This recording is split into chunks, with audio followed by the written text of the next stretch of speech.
Hello, my people. I welcome you all to this episode of Nnamdi KANU's release, Biafran declaration, and every other matter that have to do with the independent state of Biafra. Ohaneze chieftain urges Igbo leaders to seek Trump's support for Nnamdi KANU's release. Ohaneze chieftain. Okay, no wahala. The disturbing reality of security checkpoints in southeastern Nigeria, that is the Biafra land. Defense Chief Christopher Musa speaks on bribery extortion among Nigerian soldiers. After speaking, what then follows? He encouraged them to do more. Senator Sani Musa clarifies controversial fuel subsidy comment. These and other headlines is what we are going to dissect this morning. This week, no shouting. If I shout, make my hand bend. So let us go straight to the reason why we are here. There's no point wasting much of your time. A chieftain of the Apex Igbo Social Cultural Organization, Ohaneze Ndafonjas, Okechukwu Isiguzoro, has urged Southeast leaders to engage the president-elect of the United States of America, Donald J. Trump, on the release of leader of the indigenous people of Biafra, IPOB. Let me ask a question here before I continue. I pause. So, Trump now is the one to play the internal politics they are playing in Nigeria. All those, what do they call it, Igbo leaders, have they ever, is there any of themselves have ever met Tinubu concerning Nnamdi KANU's release? The answer is zero.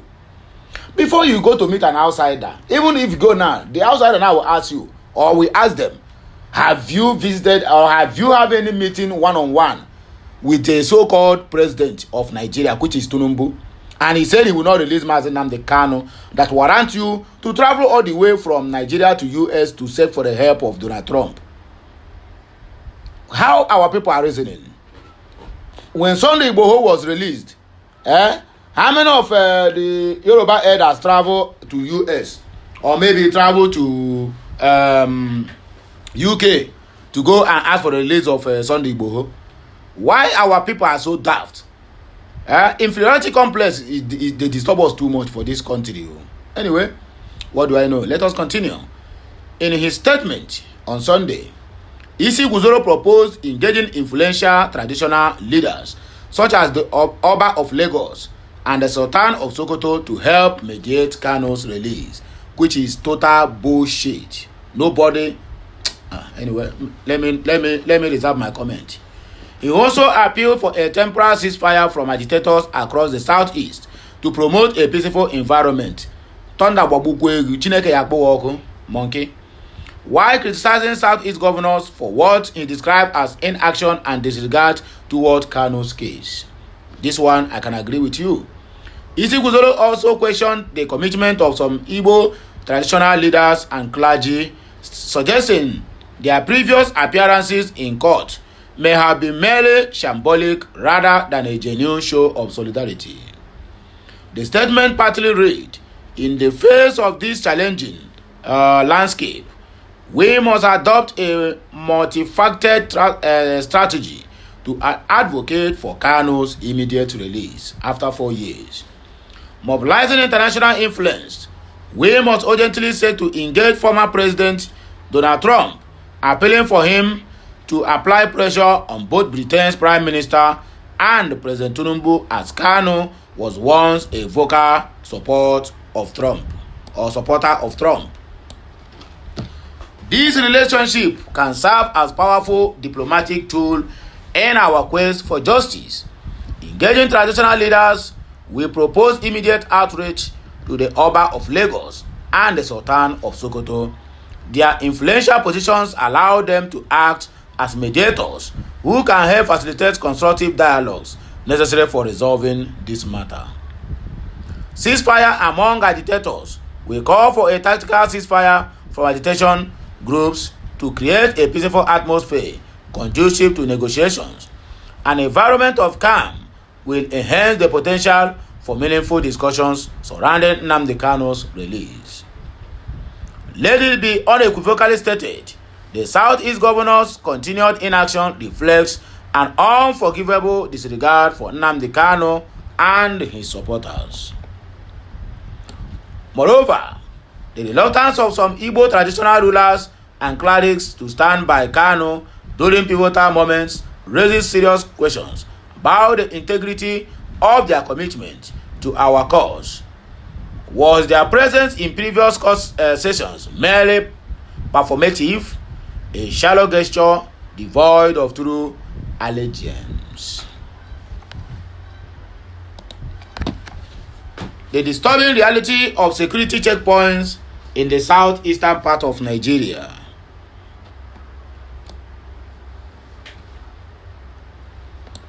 In the heart of Biafra land, southeastern Nigeria, roadblocks have become more than a security measure.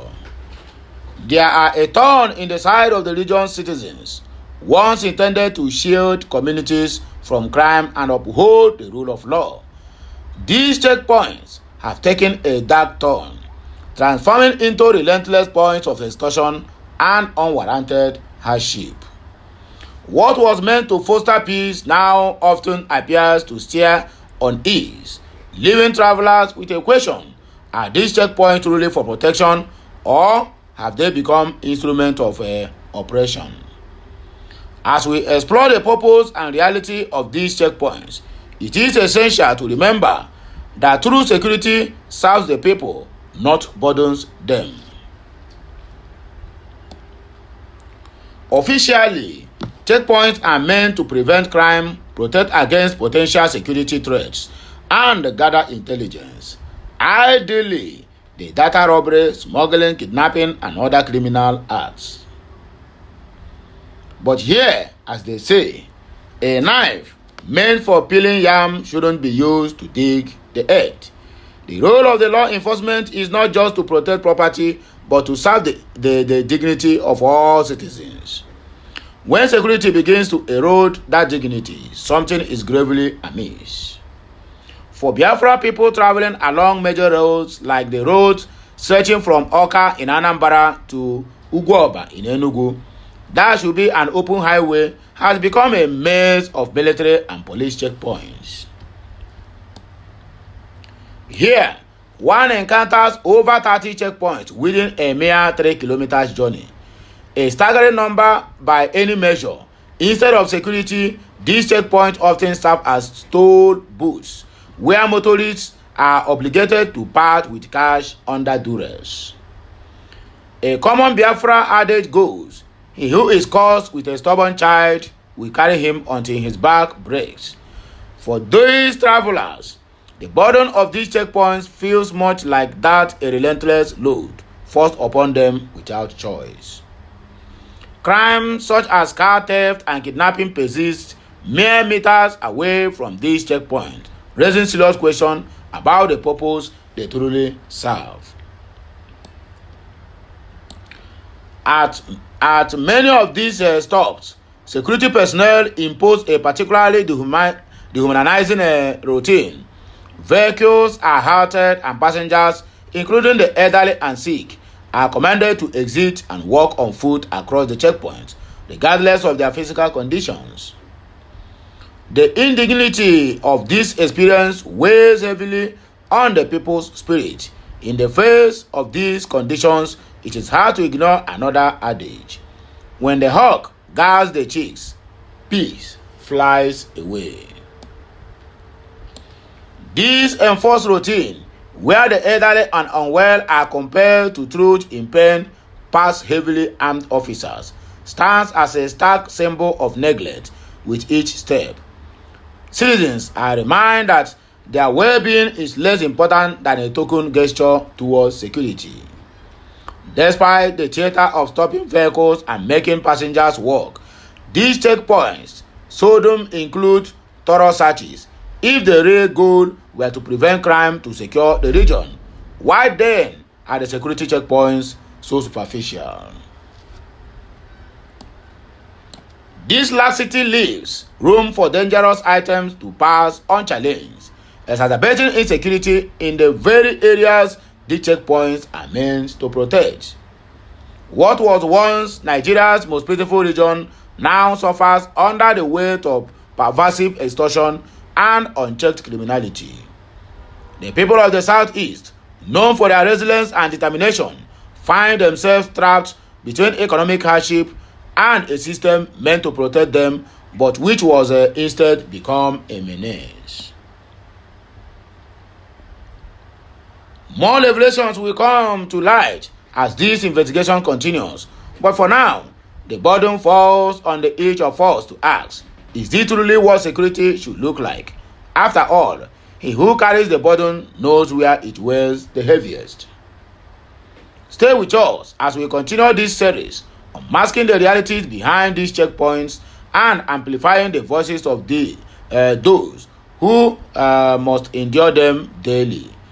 Family Writers Press International bringing this news to our doorstep. Defense Chief Musa speaks on bribery extortion among Nigerian soldiers. Chief of Defense Staff General Christopher Musa has denounced Nigerian soldiers involving in bribery or extortion, labeling them as betrayers of public trust. In a recent interview with CJTN Hausa, Musa emphasized the Army's dedication to protecting lives and property, urging troops to refrain from actions that could damage their reputation or alienate the public. He encouraged the public to report any illegal acts by military personnel, reassuring them on the Army's commitment to their protection and the nation's well-being. Speaking in Hausa, Musa advised soldiers, let them stop whatever they are doing that will make the masses to hate them. They should know that their job is to protect lives and property, and that is what we are supposed to do. And it will be unfair if we are the ones collecting bribes on the streets, then we have betrayed the masses. It is improper. And whenever anyone sees military personnel engaging in any illegal act, they should inform the authorities concerned.